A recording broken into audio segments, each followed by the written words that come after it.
Hey, it's Tammy, and this is another episode of Where is the Sun?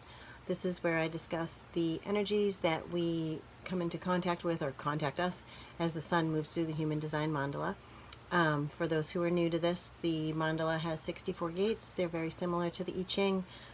Each is just a little bit different, and the sun moves through each gate as well as other planets, but the sun, I find, is easier to keep track of, and you actually see it either within yourself or other people. So for me, being as intuitive yet sciencey as I am, it kind of helps me to recognize these energies.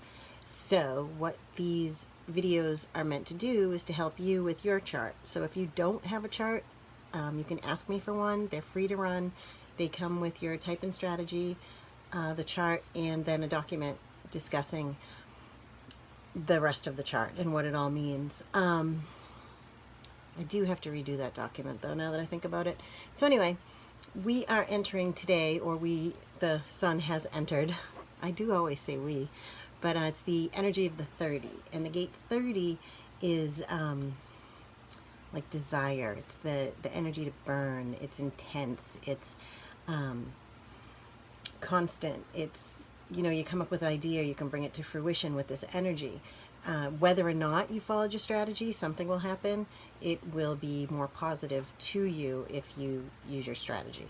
So sometimes this energy is so intense and so busy and so driven that other people are kind of burnt out by it, so they need to take a step back, or the person themselves can become burnt out. I do have this in my chart, and I find that I get to points where I just really need to rest, basically, because I do so many things, and there's other gates in my chart that make that what it is, but I'm so busy all the time, and I'm so busy doing other things that all of a sudden I just kind of hit a wall.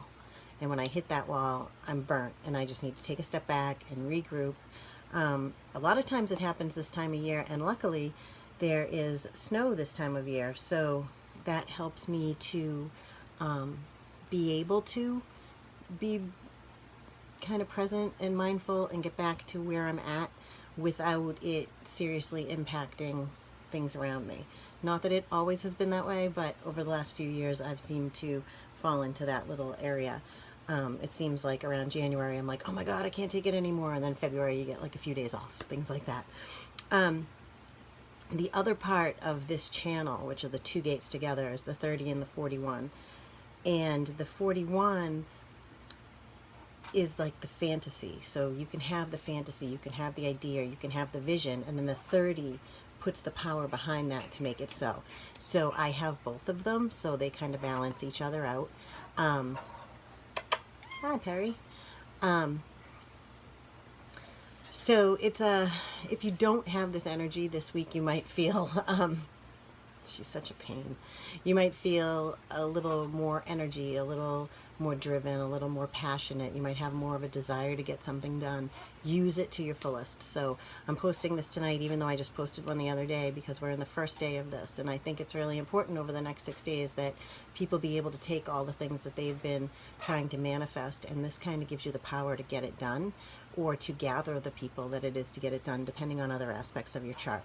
So like I said, it depends how this affects you, or how you'll notice it is dependent on your type, dependent on your cross, dependent on all these different parts of the chart. So it can be as simple or as complex as you'd like it to be.